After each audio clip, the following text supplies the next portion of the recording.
Hello, everybody, and welcome to another edition of Your Gardening Week. This is the location to get all of your gardening questions answered.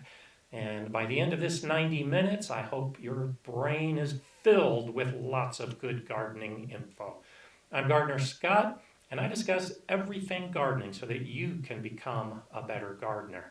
And whether you're watching this live or on replay, I'm hoping to give you as much information as I can to really do help you become a better gardener. Welcome to everybody. I've seen people checking in from Albuquerque to Indonesia. So let me know where you're from. This last week in particular, I've added a huge number of new subscribers, and the views of the videos are just exploding. So if this is your first live stream, or if you're new to the Gardener Scott channel, please let me know that you're here, and let me know in the comments below, either live or on replay. I really like to get a good feel for where everybody's at. And Raymond in Indonesia right now is watching at 10 o'clock at night. So I appreciate that dedication from everybody that wants to become a better gardener, because isn't that why we're here? And you may have noticed that today's show comes from a new location. I'm in my office. I'm hoping that this site with a new camera and a little more powerful computer should give you a little better viewing. It won't be buffering as much, at least that's the plan. So I'm trying to do this so that you can get your questions answered and enjoy it in the process without some of the difficulties we're having with everybody online these days. So let's see who else we've got checking in. I know Monica's chomping at the bit with some questions, and I'll do what I can to answer. But we've got Denise from North Central Missouri. Good to see you. A little bit of an echo. Thank you for that feedback, MH. Yeah, I'm working on that. I do have a microphone on order that I'm hoping to fix that problem. But in this office, there's a lot of reverberation. So hopefully the video is better. I'll be continuing to work on the audio as we move forward. David Gringras from Moncton. I've been to Moncton. I used to live up in northern Maine, so I did a lot of traveling throughout Canada. So nice to see you. I've flown over Moncton a number of times. It's actually a major point for airlines going from the United States to Europe. Good morning to Move North Homestead, Derek from Alberta, Frank from just down the road in Pueblo, Kevin in northern Utah. It's really great to see you all here. Missouri, Oregon, that's wonderful. So let's go ahead and jump in with what for me is the biggest news of the week. It's not necessarily current gardening information, but I hope it will be great gardening information in the future. And my grandson was born on Friday. Lucian was welcomed to the world. My son has started asking a few questions about gardening, maybe carrying on the family business. And I hope in the future to get my grandson in the garden and teach him about some self-sustainability and just helping to make the planet a better place. So that's my big news, and I know I mentioned it earlier, and a few of you were very supportive, and so I'm sharing it with you just as I've been sharing it with all my other friends. And so nice to see Paddle Trail from Houston and Susan from Florida. Layman from Vietnam. Tron usually watches from Vietnam as well. And this is what's so great about all of this, because as Fleming checks in from Denmark, gardening really is global. And so you've got your own questions, you've got your own garden, you've got your own concerns, but look at all of the people that are on board. Right now, we're just a few minutes in, and there's already 106 viewers from all over the world, because all of us are hoping for that great gardening information. So welcome everybody. I want to go ahead and mention right off the bat, a couple weeks ago I mentioned that my garden is at 7,000 feet. And so I kind of put the challenge out there to see who might be growing a little bit higher. And I know that Denver 1865 is higher than me. He didn't give me an exact amount, but I'm guessing he's pretty close to 8,000. But Ramble Ranch reported in from southern Colorado with a garden at 9,200 feet above sea level.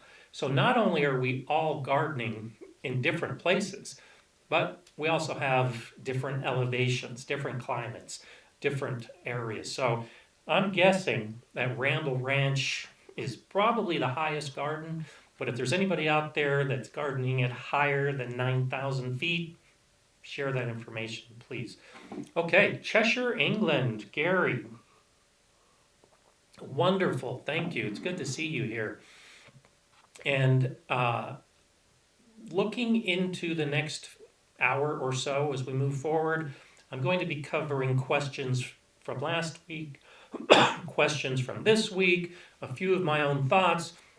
So please continue to ask the questions, because even if I don't get to it this week, I'll probably get to it next week. But as it becomes more popular, there are more and more questions. So if I don't answer your question on this live chat, don't be surprised that I won't be making a video, because your question will have prompted an idea, or maybe I've already got a video planned that is covering your idea. So let's go ahead and jump into it, because I know that there were a couple people online today that were right off the bat. Laura Bahena was right there waiting in line. She asked a question today. Do you think it's true that you can get better potato yields if you plant seed potatoes whole instead of cutting them into pieces, even if each piece contains at least one eye? That's a great question. And we've covered potatoes quite a bit in the last couple weeks. And so for those of you that haven't grown potatoes, you typically are not going to grow potatoes from a seed like you're used to with other plants. You're going to grow it from a seed potato, which is actually just a small piece, or actually a smaller potato. And the plants will grow from the eyes. And so if you've ever had potatoes that were in your pantry that started to sprout and grow roots, they grew from the eye of that potato. So when you plant a seed potato, you'll get plants from those eyes. There are two basic schools of thought about potatoes. You can either put the little seed potato in whole, or you can cut it into pieces and plant each of those pieces. As long as a piece has an eye, it should grow into a plant. But there is some truth to the idea that if you plant an entire seed potato, you'll get greater yield for a couple reasons. Because you'll get sprouting from each of those eyes that can grow into a plant. But more importantly, you've got the entire potato, the seed potato, that is supplying energy to that plant. If you cut it into pieces, and I've done this, and this is where I've run into some problems. If the piece is too small, it might not provide enough nutrition for the developing plant.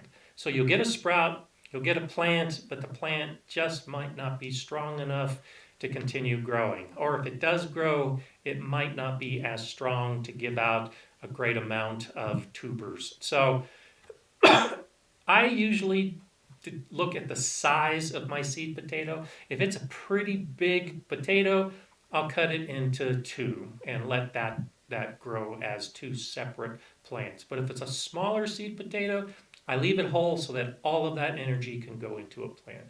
Grace Holland, thank you so much for the super chat contribution.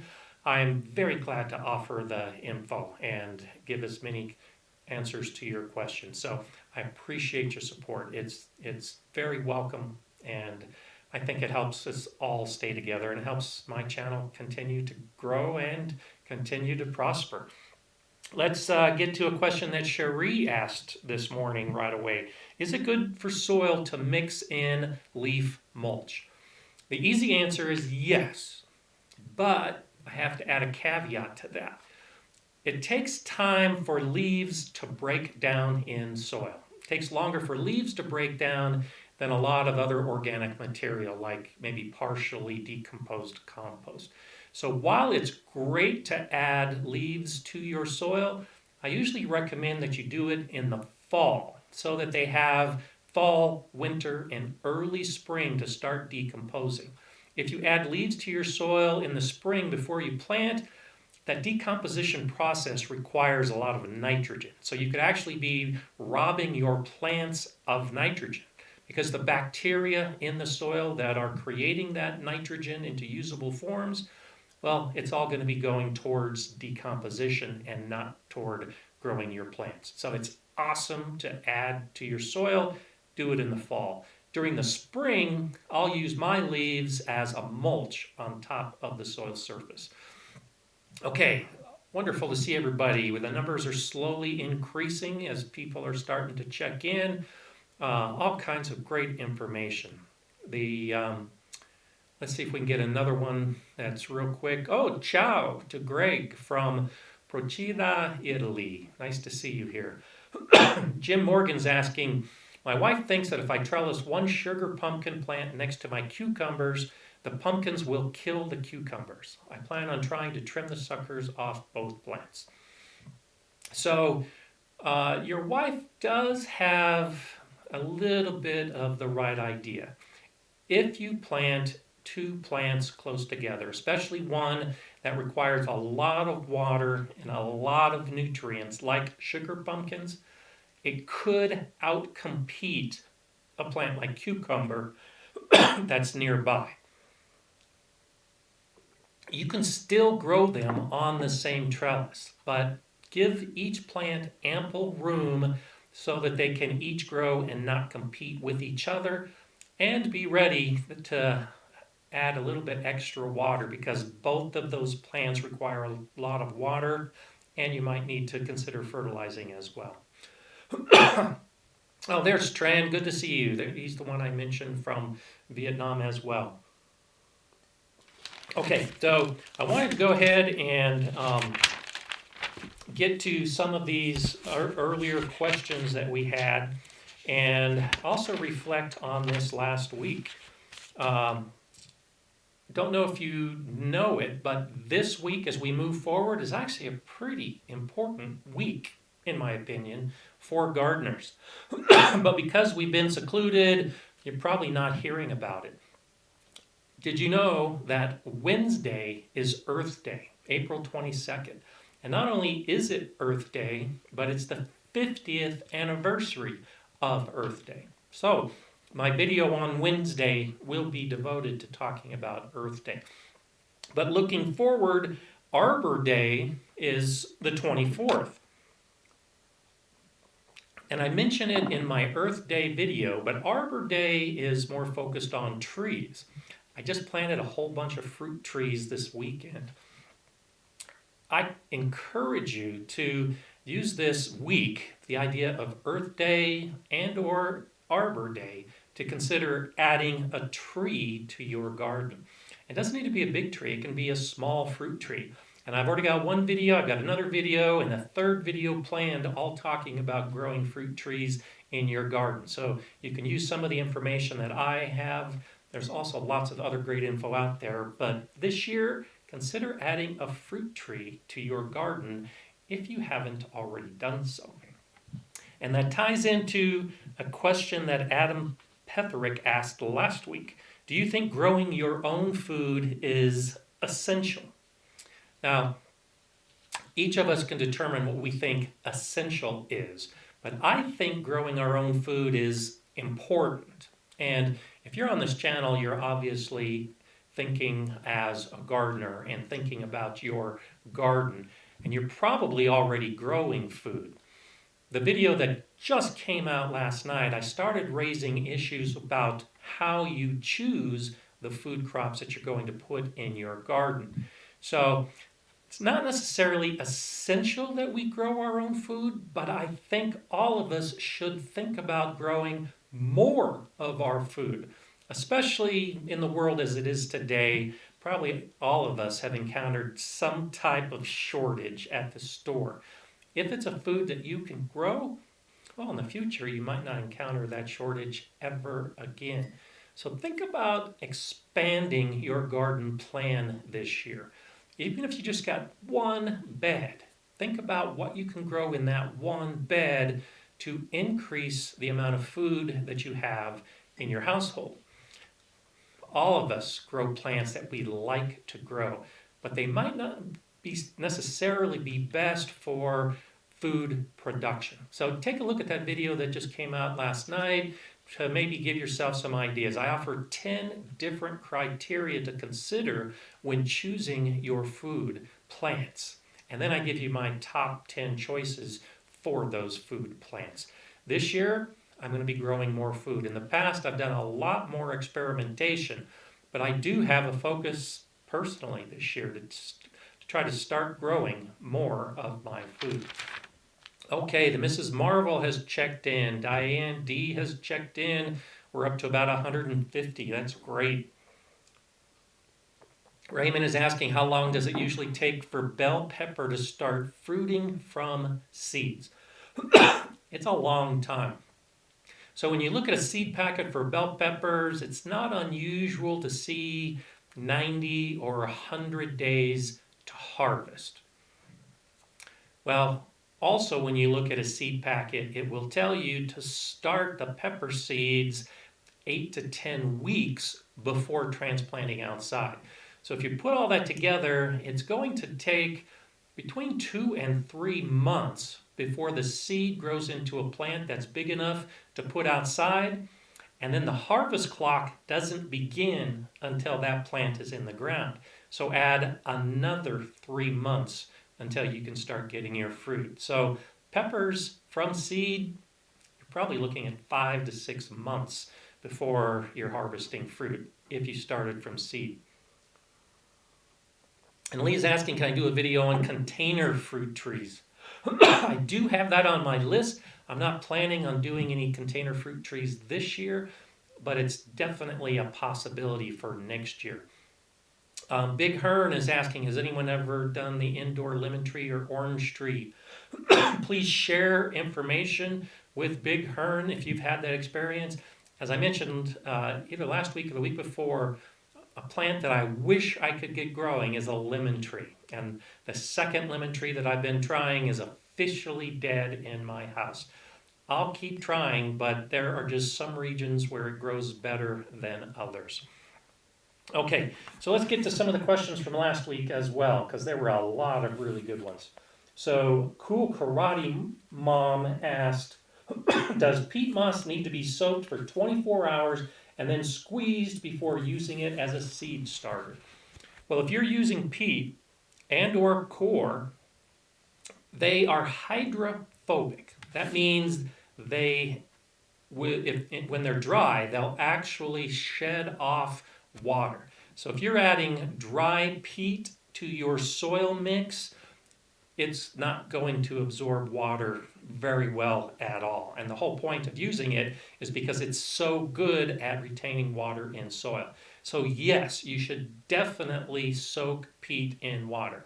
Now, I don't necessarily do it for 24 hours, and I don't wring it out afterwards.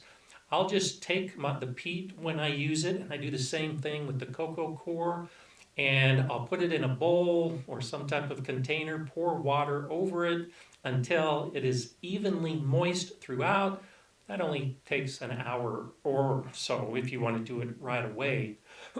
And then I add it to my seed starter mix. Definitely put it in moist rather than putting it in dry. Okay, another question from Diane D last week. You say use pine needles as mulch. Can you add too much? Will it hurt the soil composition? Would it be too acidic? And I've covered this before. Pine needles will not acidify your soil.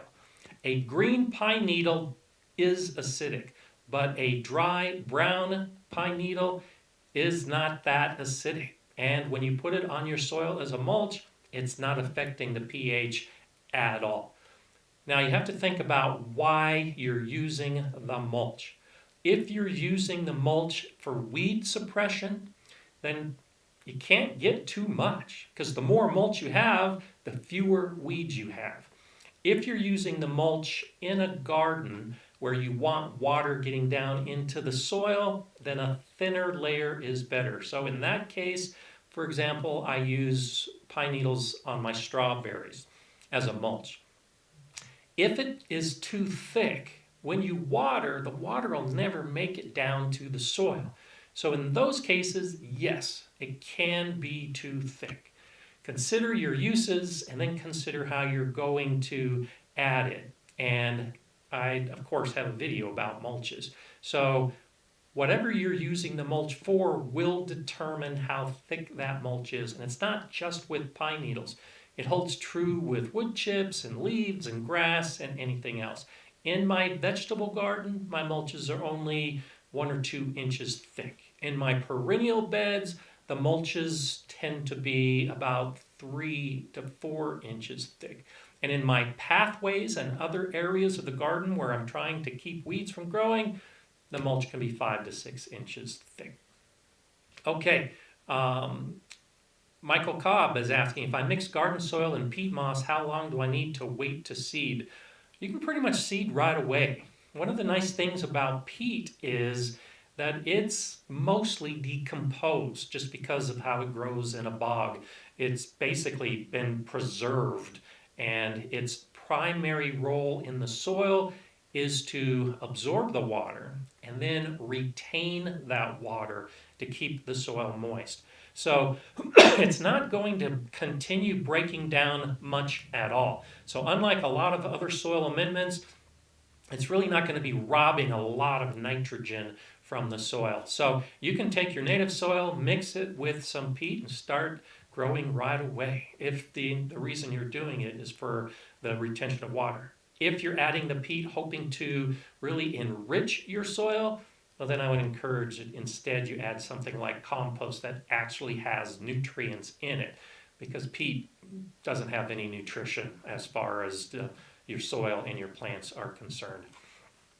Okay, let's go ahead and move on to another one from last week, and this is a good one. Connie Socash is about to order soil, and local landscaping company is offering a planter's mix of 70% topsoil and 30% compost. They say it has no peat moss.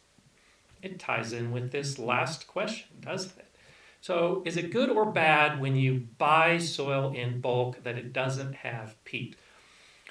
Again, it gets back to why you're using it. And peat, even though it's relatively inexpensive in bulk, it will increase the cost of soil mixes that you buy. So I rarely buy a bulk mix that has peat mixed into it, partly because it's more expensive than the mixes that don't have peat. And a blend that's 70% soil and 30% compost is almost ideal. About a 25% ratio of compost to soil is what I recommend. So if you're buying it at 30%, that's a pretty good start, because a lot of the compost that is used by the companies that make these blends, they're using a really rough and only partially decomposed compost. So a 30% blend will continue to decompose, break down, and give you that 25% ratio pretty quickly. Do realize that in those blends that you buy, because they're only partially decomposed, you may have some initial nitrogen deficiencies. So be ready to add some nitrogen fertilizer to your soil and plants. Okay, wonderful to see everybody. We're up to about 165. The stream is growing. So continue asking your questions. It's so good. I see a lot of the same people asking questions back and forth. Jay Dixon is asking, what was the source of the compost? Did you sift it through hardware cloth before using it? Not sure if you are asking that of someone else or of me, but for the most part, I don't sift my compost. If I have pretty well decomposed compost, I'll use it in my soil. If I'm using partially decomposed compost in my garden, I'm usually adding it as a mulch and allowing it to break down.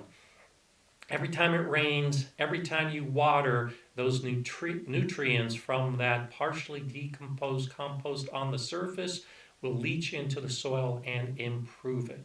So I rarely sift.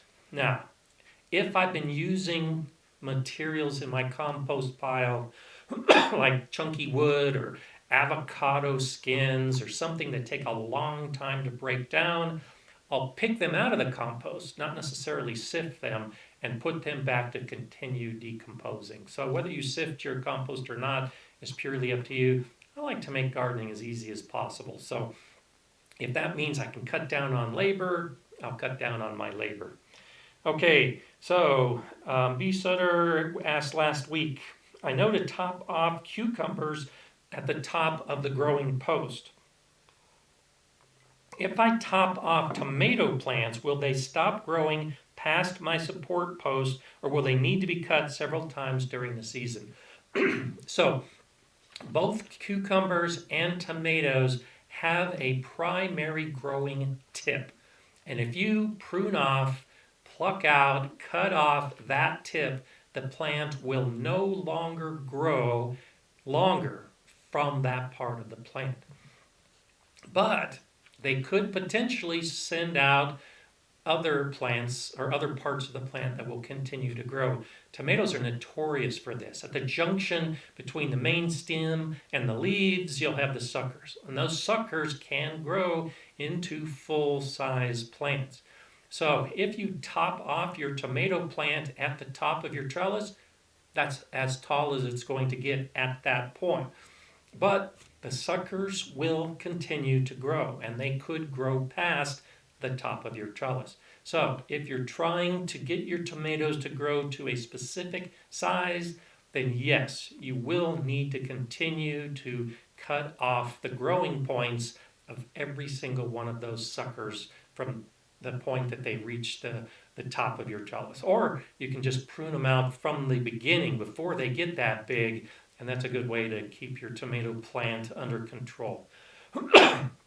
Okay, so Adam Burney is asking a question, and this actually also ties in, I'll find it here in a minute, from a question that was asked last week.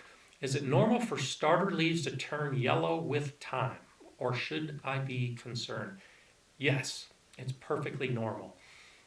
When you start plants from seed, the very first leaves that come out are the cotyledon leaves. They're not true leaves. Their sole purpose is to start developing photosynthesis and give energy to the plant and the roots.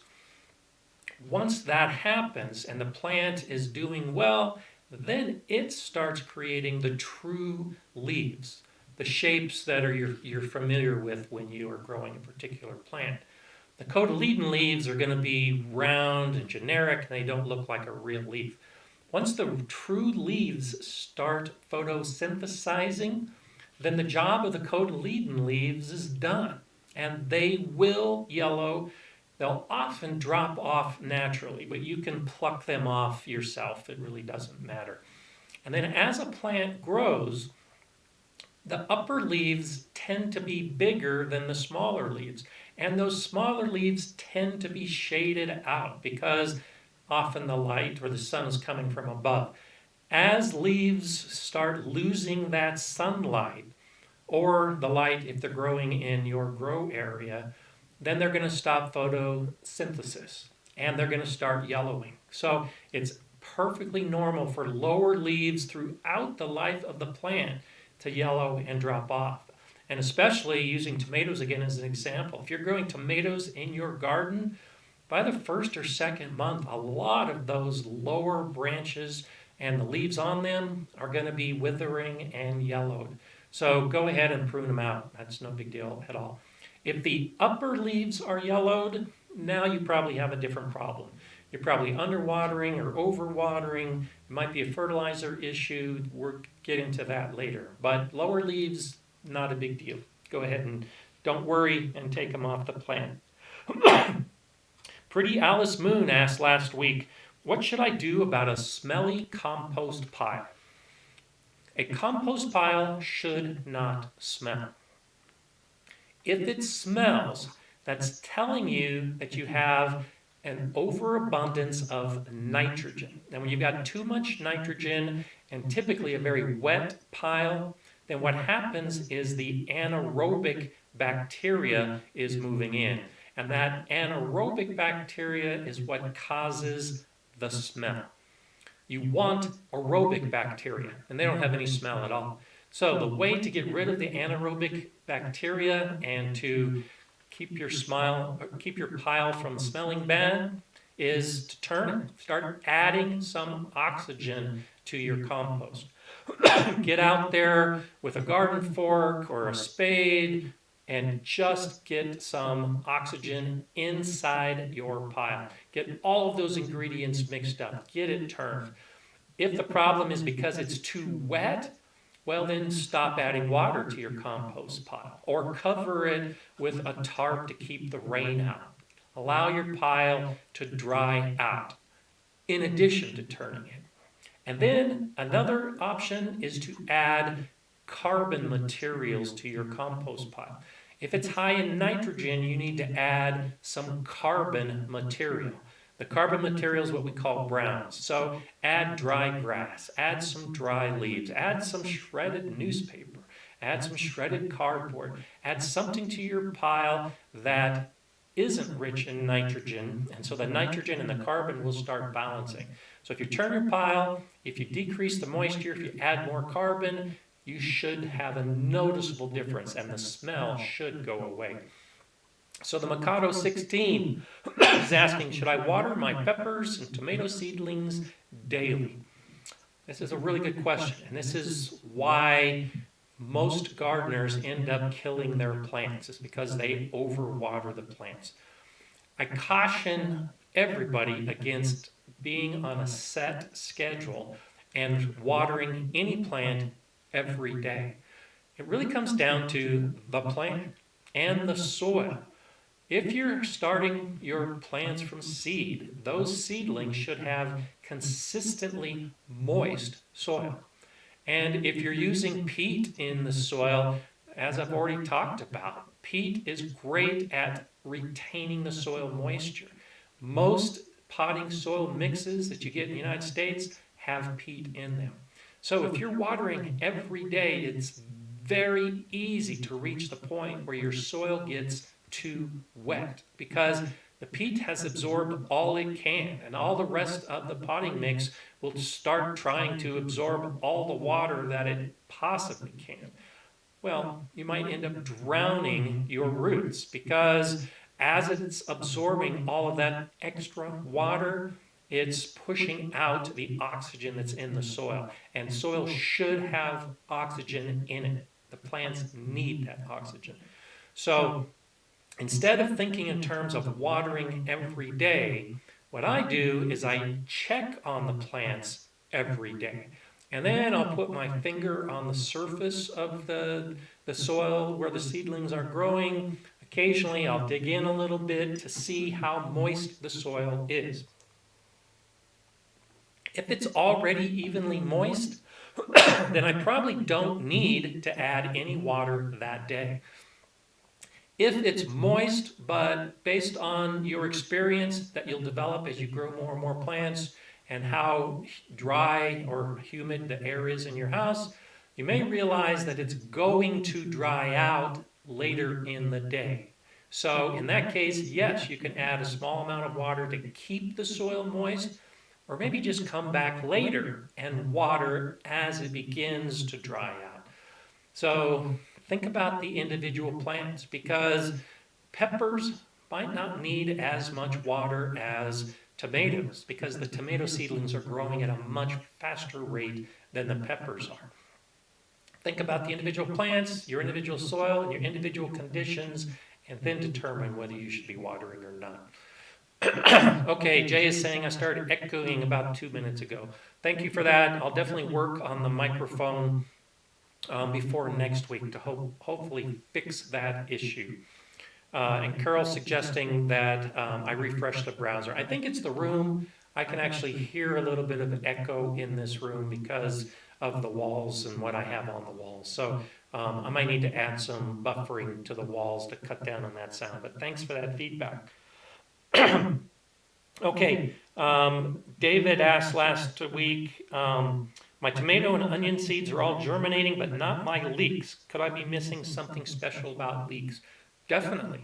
I actually have leeks and onions growing side by side in one flat right now.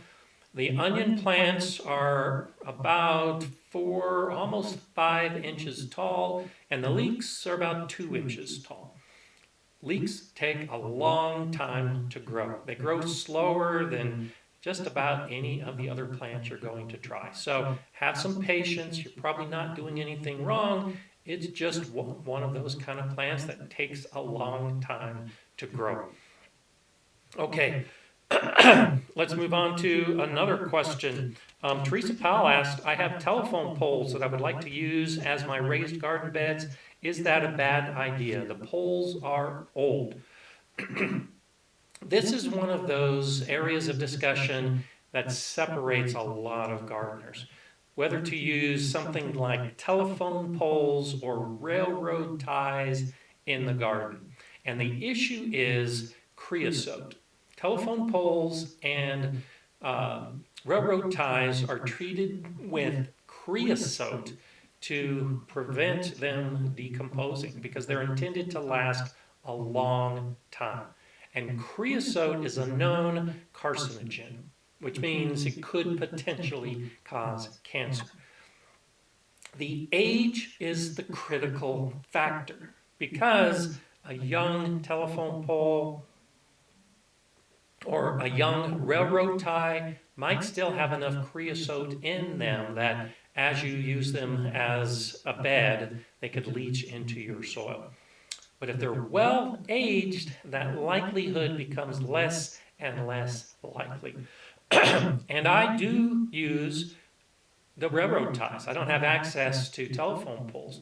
I don't currently have any railroad ties in my new garden, but in my previous gardens, I use them a lot, primarily because that they're cost effective in developing a raised bed.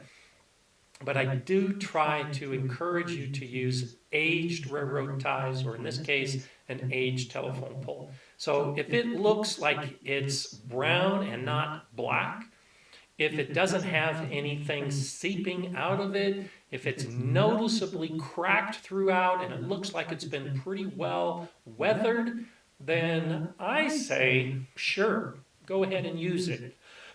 I know this runs counter to a lot of gardeners that don't want to have any risk of any chemicals in their soil. And that's great. I encourage that you garden that way. But there are many of us, for many reasons, that have access to some materials that could potentially leach. You individually have to balance out the pros and the cons in deciding what you choose when you make your bets. Okay, so looking forward, we're moving up, got more people. We're getting close to that 200 number. And I encourage you, if you're watching this live stream or if you're watching it on replay, if you haven't become a subscriber, go ahead and subscribe. I'm almost at 100,000 subscribers. Believe it or not, it's crazy how fast this has happened. It's a lot of the people, I think, that are new to gardening, that are discovering channels like mine. But I encourage that you subscribe now, not only to help push me past that 100,000 mark, but I'm starting to get hundreds of questions every single day. And I'm still doing the best that I can to answer as many, if not all, of the questions that come on my videos. But I don't know that I can keep that up forever. And so if you subscribe to the Gardener Scott channel, I'm not sure if you see it, but I see a little icon next to your name. So if I continue to grow as I expect it's going to happen, I'm not going to be able to answer every single question. And I will definitely give priority to subscribers of the channel. So if you want your question answered, not just on the live stream, but in the videos, I encourage you to go ahead and subscribe. just because it highlights your question and it'll give me the opportunity to get to it, whereas I might not get to the others. I'm still doing everything I can to answer questions and comments, but the way the channel's growing, it's just crazy in my mind. I'm just an old guy trying to throw out some gardening information, and a lot of people are discovering the channel. So do what you can to support that growth, and I'll do what I can to support you by answering your questions. Okay, let's see if there's another question. Anne-Marie Concharia, or Concharla, is saying, hi, could you talk or make a video about succession planting? Love your video, Scott. Well, thank you, Anne-Marie. Yes, I've actually already programmed a couple videos this year talking about succession planting. And in the video I recently did about planting before the last frost date, I talk a little bit about succession planting. So a video is coming soon. For those of you that don't know about succession planting, that want to get a head start, the idea is that you pretty much have garden plants growing every day of the year possible.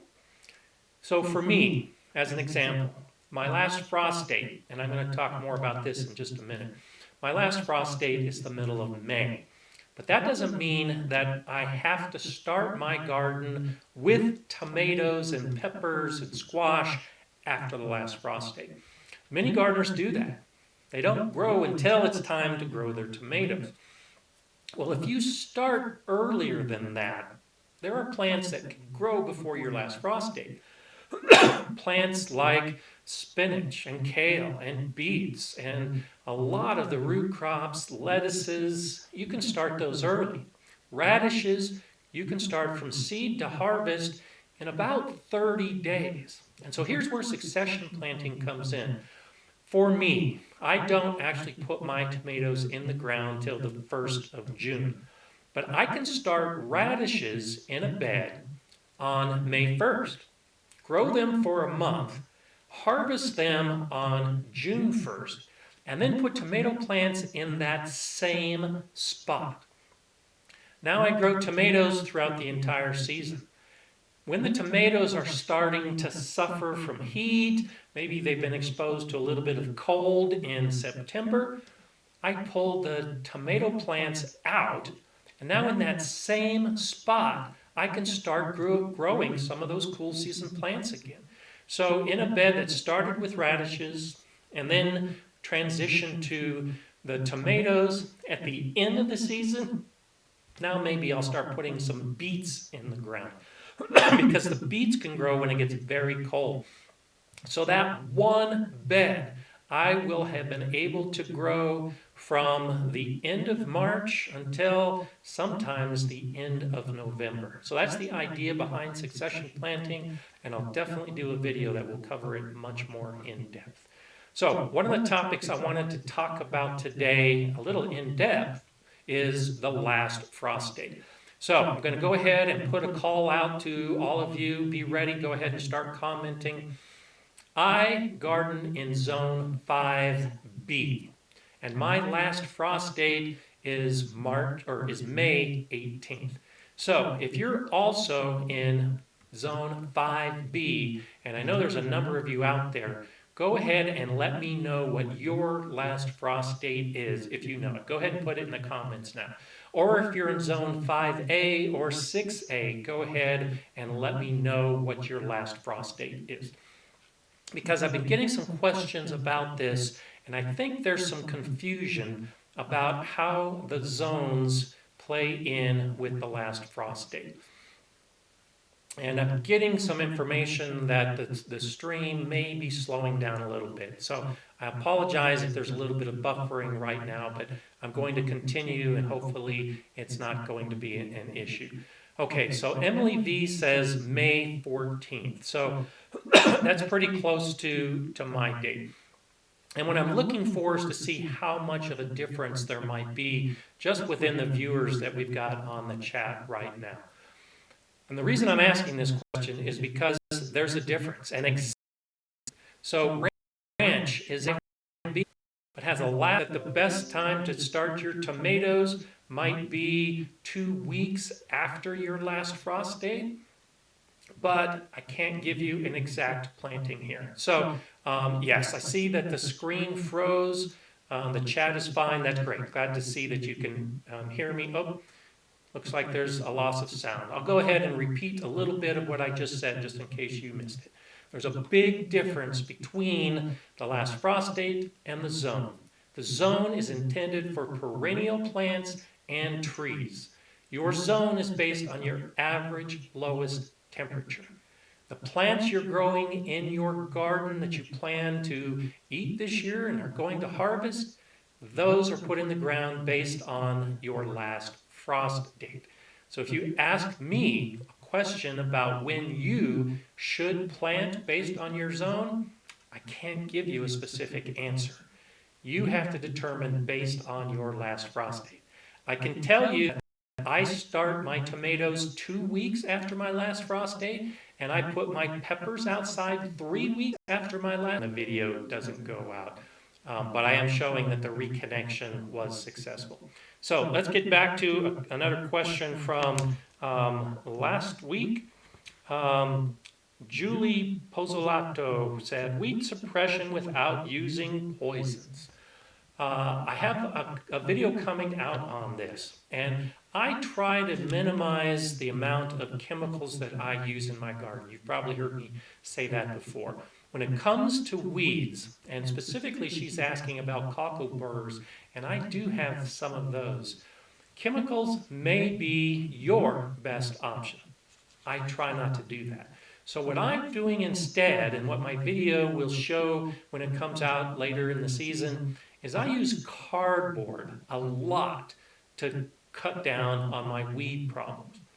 Cardboard is a very effective barrier. It cuts down on sun, it cuts down on water, it actually starts killing some of the soil bacteria. At best, if you water the area first, lay down the clear plastic, cover all the edges with soil or rocks, and then effectively just let the ground bake for months. And this works best during the summer, as you might imagine. And so what happens is the sun is going through the plastic, it's starting to bake the soil and killing the plants.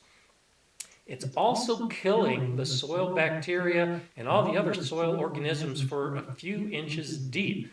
Well, without that soil bacteria, there's no nutrients being fed to the roots. So not only are the weeds being killed by the baking sun, but they're also dying because there's no soil nutrition. This is a definite possibility if you don't want to use chemicals in your garden for wide areas that have pernicious weeds. If it's just a few small areas, even with some of those hard to kill weeds, I won't use cardboard and I won't use plastic and I won't use chemicals. I dig them out. And a lot of the weeds that have any root remaining, well, another plant might grow from those weeds, so I have to dig it out again. It all comes down to how much work you want to do, how much effort, and that will be your decision for how you attack your weeds. Okay, so Sharon has said in 7B, April 15th. So you're already well on your way to growing. Jay Dixon in zone 8/9, because of the lake effect, it has a May 15-ish last frost date. That's interesting because another great example, you would think in zone 8 or zone 9 that people are growing early. But if you're in a northern region, you might not be able to because of the winter weather patterns. But because of the lake effect, now all of a sudden you're in a greater zone. And for those of you that don't know about lake effect, it is a microclimate that is created because of large bodies of water. And so you see this actually in countries like the UK, in Britain. If you look at the latitude and how far north Britain is, you would think that they couldn't possibly garden there. But because of the warm air blowing across the water of the Atlantic it warms the entire country to a point that they can grow a large number of plants. Well, the same thing happens on a much smaller scale, particularly around the Great Lakes in the United States and Canada. You have the wind blowing across the water, and that can actually increase the temperature in cold climates or climates that might naturally be colder.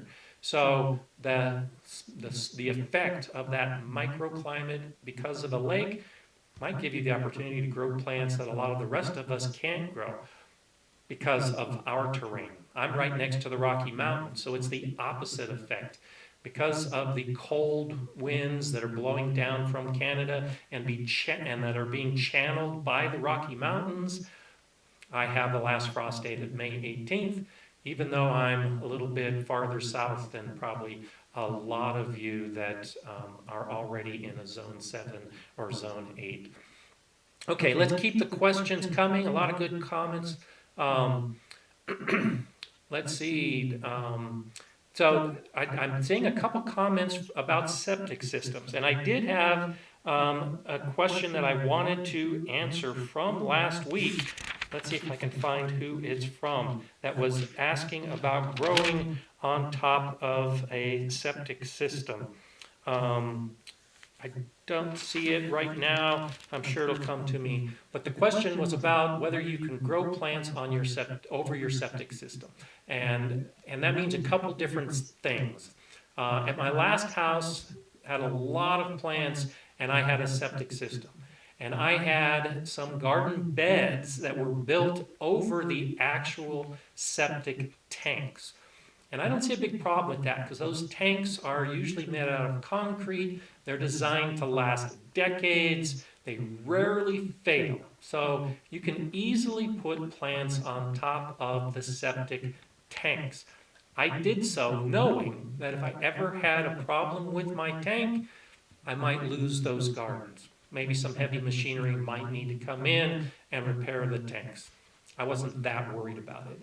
The second part of the question is about the leach field, because that's part of the septic tank system, is it leaches into an area of your landscape.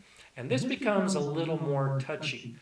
There's some really nutrient-rich soil that can develop in a leach field, but as is probably recommended by the company that put in your septic system, you shouldn't put any plants that have substantial root systems, especially plants like trees. Trees and their roots will be seeking out that nutrient-rich soil, and they can destroy your leach field. You can probably get away with putting a few shallow beds around the edges and growing some things like lettuce and spinach, the type that don't have really deep roots. I would caution you against putting garden on top of the leach field and focus instead around some of the edges. Completely up to you, but to keep the tubing intact within your field, I don't encourage or recommend that you grow plants on top of it. Okay, so Mary Ann Ward asks, how long after frost date can you put out your plant starts like tomatoes and peppers? I covered that already. Maybe there was a delay in your question, or maybe that was what I was talking about when the stream froze up. But it depends on your particular climate. And I put out my tomatoes about 2 weeks after my last frost date, and I put my peppers out about 3 weeks after the last frost date. Part of that is because of the air temperature at night. You really want the air temperature to be above 50 degrees Fahrenheit, which is about 10 degrees Celsius, at night on a regular basis before you're putting your tomatoes and your peppers out. You also want your soil temperature to be as warm as possible when you put those plants in the ground. And so even though your last frost date may be May 18th, the soil temperature might not have warmed very much because maybe it's been cold up to that point. So that's why I always add in that extra time so that the air temperature and the soil temperature warm before I put those plants out. Okay, keep the questions coming. And so Dwayne is saying, that I think it was Tennessee Mountain Morning that had asked that question last week. And so I'm glad I could cover it a little bit. And let's get back to another question from last week as well. Kill Z was asking, what kind of temperature swing can you expect from a plastic covered hoop? And if you've seen any of my recent videos, you've seen that I've got plastic over my hoops. The temperature swing can be pretty dramatic. I do it because it helps raise the air temperature at night about 3 degrees, maybe 4 degrees if the soil is very warm, and if that's in a closed system where the plastic is covering the entire hoop. The opposite is very true. With a closed hoop during the day on a bright sunlit bed, you can expect the temperature to increase 10, 20, I've even seen 25 degrees higher than the air temperature inside a covered hoop. So let's say that you have a temperature swing during a normal day from high to low of 40 degrees. You'll have a dramatic swing. Right now, I have a high temperature today of about 65 degrees, and tonight is supposed to be about 35 degrees. So for me, I've got a 30-degree temperature swing.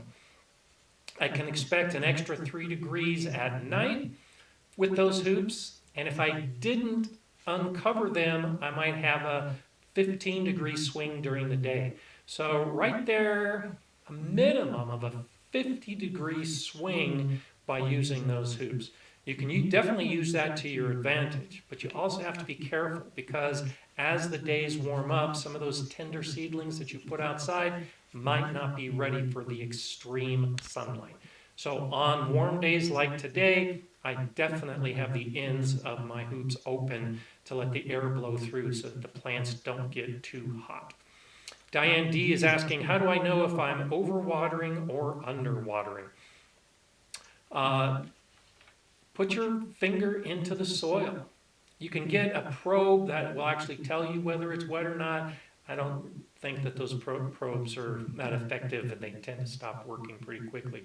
But I put my finger in the soil to determine whether it's too much water or too little water.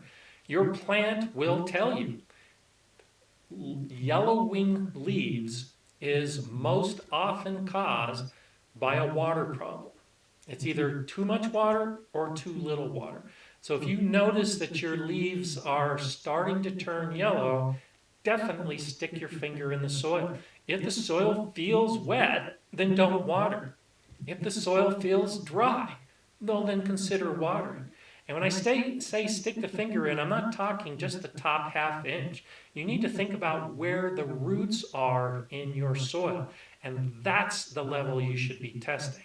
I saw this a lot at the school when I would ask the kids to check to see if we needed to add water to the beds, and they would stick their little fingers in the soil and they would say, yes, it feels wet, we don't need any water. But then I would show them that if you dig down 3, 4, maybe 5 inches into the soil, you might find out that the soil at that level, where the roots are, is actually pretty dry. And that happens if you're in the habit of watering every day, maybe you're adding ½ an inch of water every day, or maybe even less. Well, that water may only be going into the soil a ½ inch, and it's not getting down to the root level. So the best way to know whether you're under or watering your plants is to check the soil, because ultimately that's where the water's going to get. Okay, Jennifer, hello to you too. Lee is asking, have you ever built a wallopini in those high elevations? I haven't, but I have a very good gardener friend who has a wallopini and loves it. And I'm trying to work with him to get out to his garden to actually do a video on the wallopini. For those of you that have never heard of a wallopini, it's essentially a buried greenhouse. And so it's often built up against a wall of a house, and a portion of it is underground, and so that underground portion really helps moderate the temperature. And then above ground, it's a greenhouse. It's a greenhouse that's been built up against a wall. And especially in a region like mine that has such severe winters, a system like that where it's not a full-fledged freestanding greenhouse really extends the growing season. So I haven't done it yet, but definitely look for more information about that in times ahead as I finally get a video made. PVC 9X1, how much temperature fluctuation can tomato seedlings withstand right after being transplanted? I, I guess this is a hard question to answer because it depends on how big the plant is and it depends on whether you've hardened them off. I definitely recommend hardening off. If you hardened off your plants, and I've talked about this in previous live chats, if you've hardened off your plants, then before you're putting them in the ground, they've actually spent a day or two outside getting used to the conditions.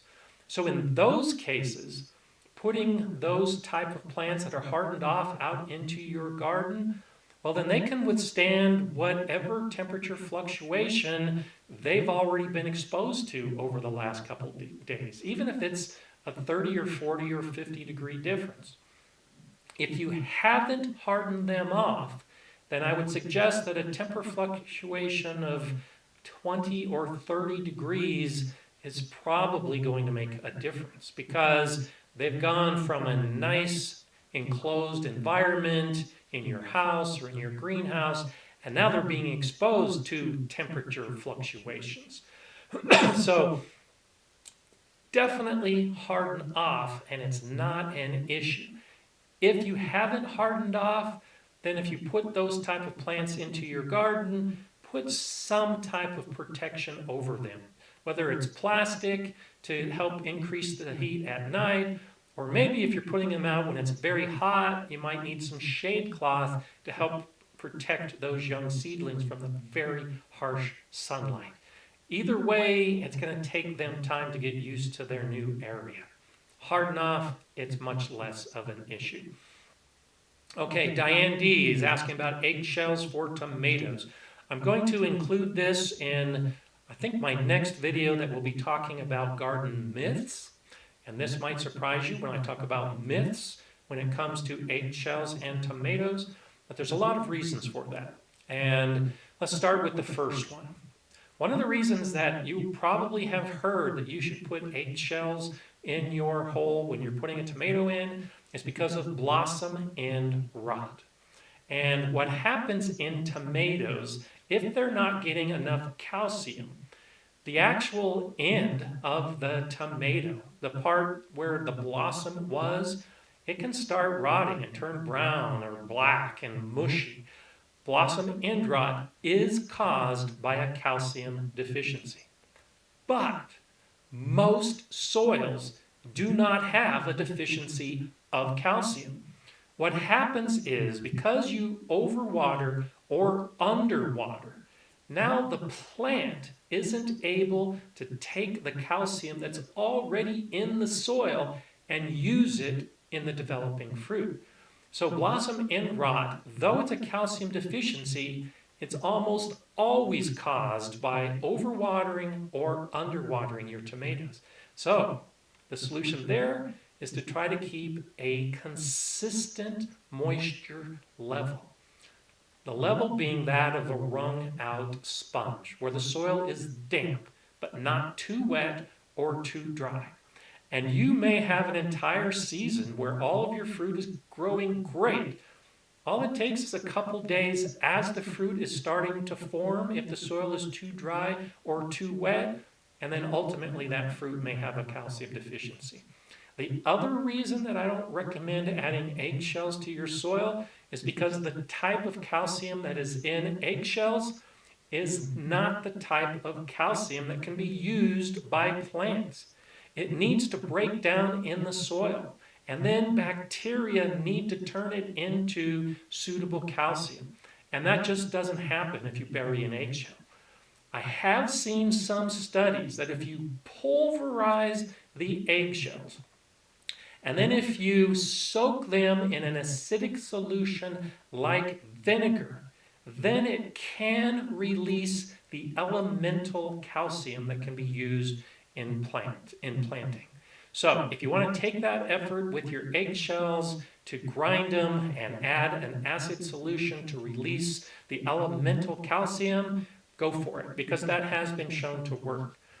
For me, I will add eggshells to my compost, even though I know it has minimal effect.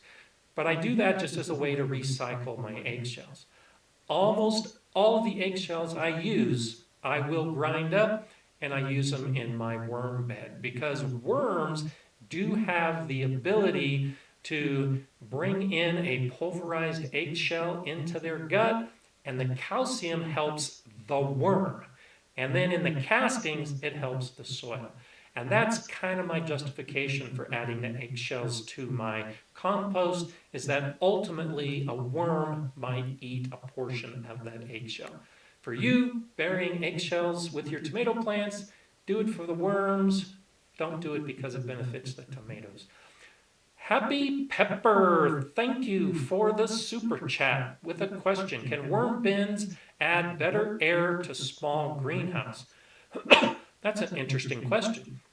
I don't know that I've ever considered that as to whether the worm bin improves the air.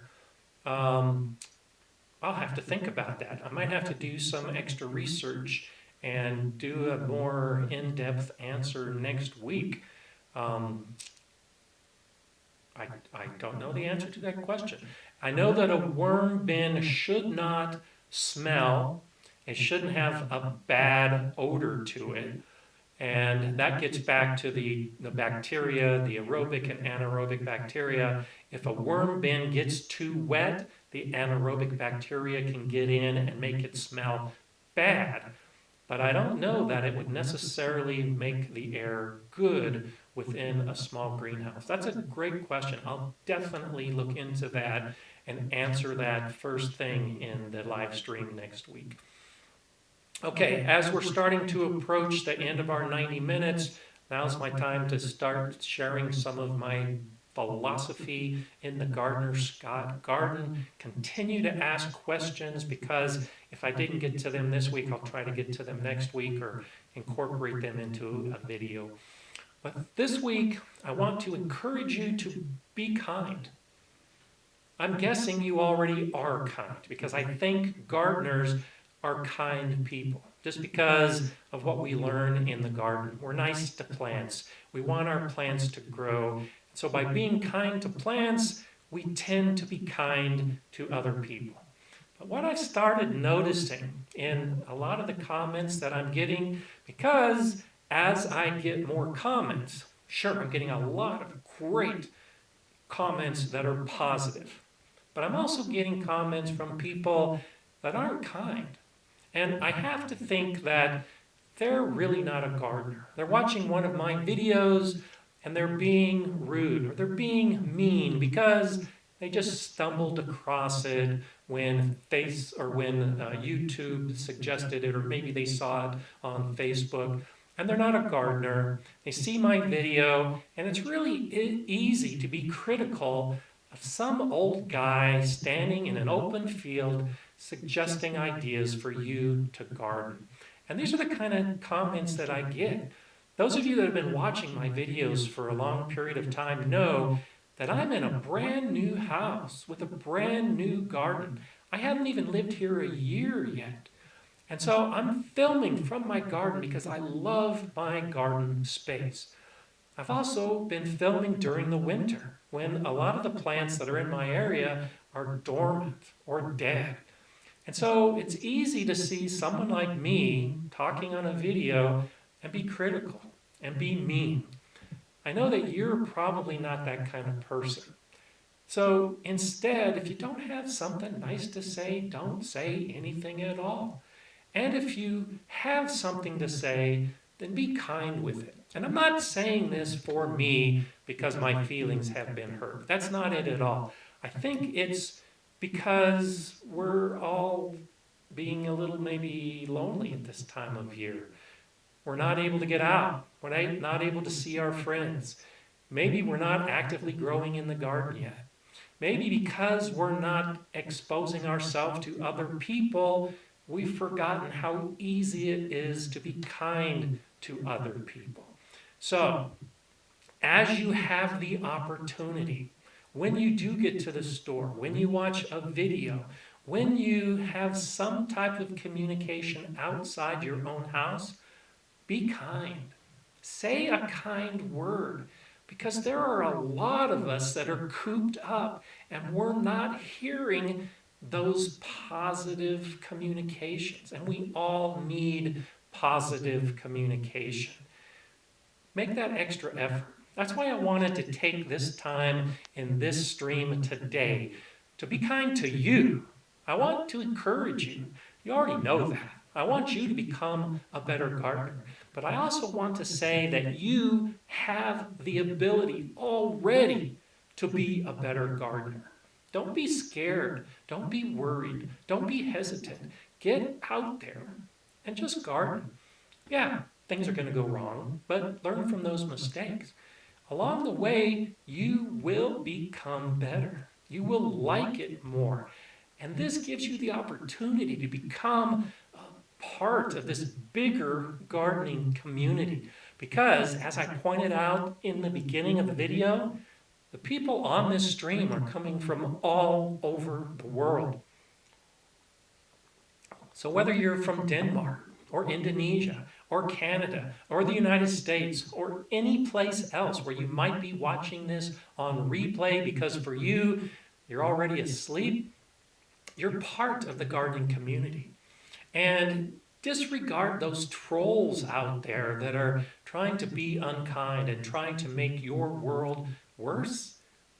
Ignore them.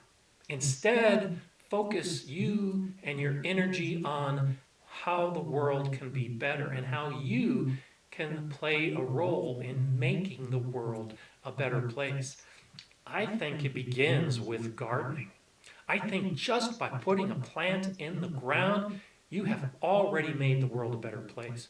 And by sharing the information that you learn with others who maybe haven't learned those lessons yet, you're expanding your reach.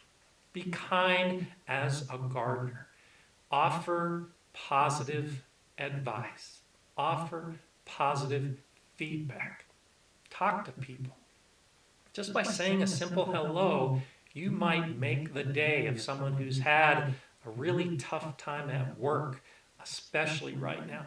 And if you can especially add that positive twist to it, giving a thumbs up, giving a thank you, oh, now imagine how much better the world will be, so that when we can all venture out from our homes and get to the world again, imagine if that very first exposure you have with everybody is a positive one on their part and your part.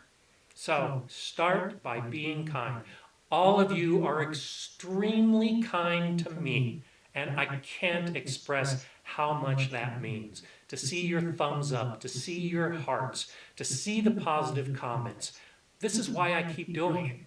I make my videos, and I have this live stream to make you a better gardener, because I think better gardeners lead to a better world. I'm going to keep doing this. And your positive feedback just makes me want to do it more. That's why I added another video to my weekly production level. It's coming from me because you are worth it and you deserve it. So know that. Know that you are worthy of being a gardener, and help share that worthiness with everybody you know.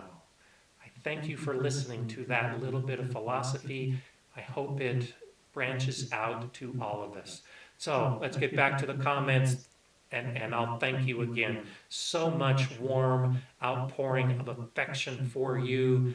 It really means the world to me. So let's get back to some of the questions, because ultimately that's why we're here, and that's why I want to pass the information. So keep the positivity happening, and let's get to a question that Loot Patient is asking. Do you have a reliable source for seeds for sale online? Or another source, I think is what you're asking. And so, Yes, I do. I have, oh, Grace Holland, thank you so much for that super chat. I appreciate it. That definitely makes me feel good. It makes my day. Okay, so as for the seed source, I have a video that I did a few months back about seeds and unboxing seeds. And in that video, I cover a good selection of seed companies. And you can see just exactly which seed companies I order from. So go back into my library to look at that video where I talk more about it. But right off the top of the list, Baker Creek Heirloom Seeds is a favorite of many, many gardeners. I'll put a caveat to that. Their website URL is rareseeds.com. And so they really focus on really unique and rare seeds. So for a beginning gardener who just wants to grow some basic plants, Baker Creek might not be best for you in your first or second year, but especially for experienced gardeners that are looking to branch out a little bit, try Baker Creek. M.I. Gardner has his own channel with over 1,000 videos, and he's got some good information. We do disagree on some issues. That's not to bring him down in any way. It's just to point out that he's growing in Michigan, and it's different than some of the things that I do here in Colorado. But he's got seeds for $1 a package, which just can't be beat. So I recommend his seeds just because they're inexpensive and he's got a great selection. I like Territorial seeds. They've got a great selection. They're unique. They've got a lot of organic offerings. And so I buy a lot from them. So start looking for other suggestions. I haven't seen anything pop up except the M.I. Gardner and Baker Creek. But if you've got a suggestion of your favorite seeds, go ahead and put them in the comment right now. Blasphemous Buddha says get seeds at the dollar store. Yeah, I got a whole bunch of seeds at the dollar store this year. And I don't know about your dollar store, but my dollar store was selling them for $1. How can you beat a package of seeds for 25 cents? I am doing a test right now because I anticipate this question will pop up. I'm comparing the 25-cent seeds from the dollar store with the $1 seeds from M.I. Gardner with the $3 seeds from a place like Territorial Seed. I'm guessing and anticipating that the results will be pretty equal. So far, the germination rates are the same, and I can only imagine that the plants will grow the same. So lots of different options out there. Seed Savers Exchange is one that Jennifer Sechrist is suggesting. I love Seed Savers Exchange. They're a company that gets seeds from gardeners like us, and especially some unique heirloom varieties that are then passed on to other gardeners to grow. So lots of good seed companies out there. So Bruce Smith, just found your site a couple weeks ago. I've watched hours of your videos since then. Great information. Thank you so much. And as I built this channel, that was actually my strategy. I actually started making videos a long time ago, seriously about 2 years ago. And the intent was to create a library of videos so that when you did discover the channel, hopefully you can find an answer to your gardening questions because I've already done a video about it. And that's often an answer that I give when asked a question on the live stream is, I've got a video about it. On Friday, I'm releasing my 150th video, and that doesn't count these 7 live streams so far. I'm doing 3 videos a week now. So I'm anticipating this time next year, I'll have somewhere between 250 and 300 videos in my library.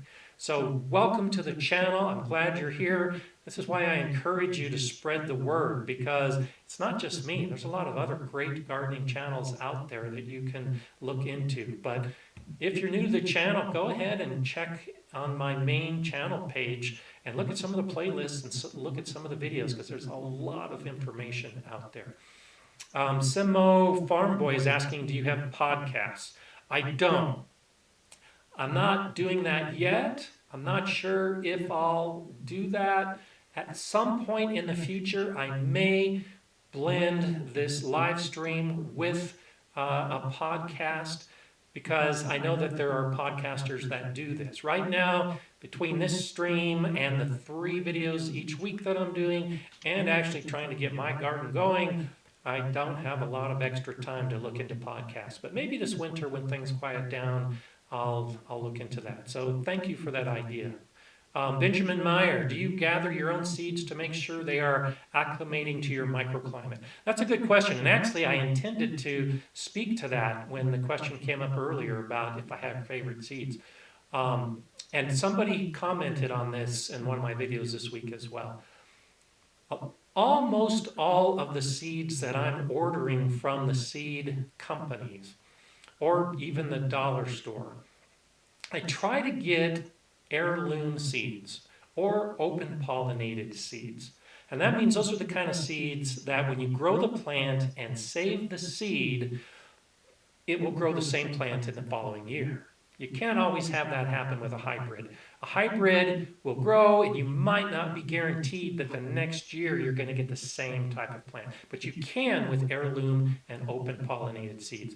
So this year I bought a whole bunch of seeds for this new garden with the intent of saving seeds for next year. That will reduce the number of seeds that I have to buy, and eventually, once I have so many seeds of so many different plants saved, I may never need to buy seeds again.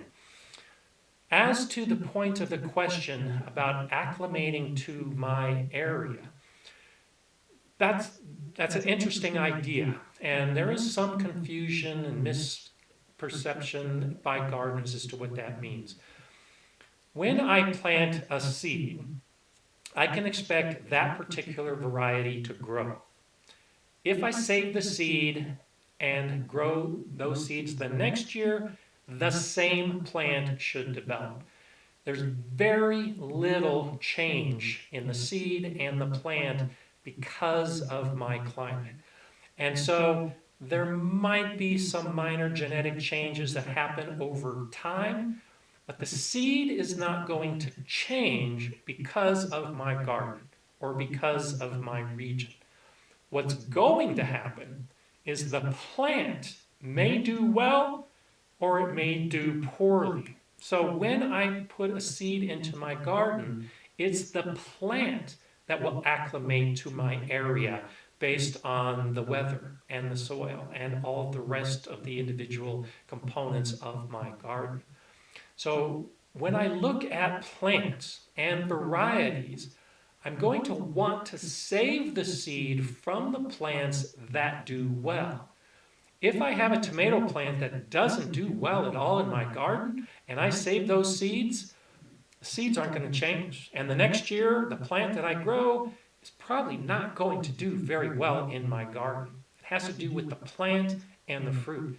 But if I put a seed in the ground, or if I start something and then transplant it outside, and that plant does great in my garden, well, then I'm going to save the seed, and I can expect that that plant will continue to do great every year.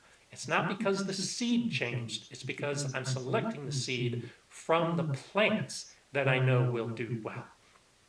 Okay, we're getting really close to the end of our time here. We'll close down real quick. I'll answer a question from Jay Dixon. It says, you had a plan to do market gardening. Has that changed due to the COVID shutdowns? Yes, it has.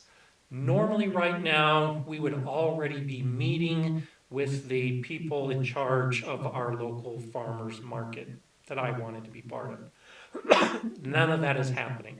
In fact, the director has moved on, I think partly because as of now, they're not planning a farmer's market. I hope that will change. The guy I talked about earlier, my friend who has the Wallapini, he's my partner in this potential venture where we're going to grow a lot and then offer it at farmers markets. We're continuing to do that. We're putting in a lot of plants. We're planning a big harvest. We're just going to have to wait and see whether farmers markets are even going to happen this year. I hope they do. I hope you have that opportunity as well. This goes back to what we started talking about in the beginning as to whether you should be growing your own food and whether it's essential or not. If we don't have farmers markets this year, you may lose a source of food that you've relied on in the past. This could be another reason for you to start growing some food this year that maybe you hadn't planned on. There we have it. I've given you the time that I had planned today. I've answered a lot of questions. Thank you so much for your feedback. Thank you so much for the questions. Keep the questions coming. I'll see you here next Monday to cover a lot more of gardening information because I really do want to make you a better gardener. I'm Gardener Scott. Enjoy gardening.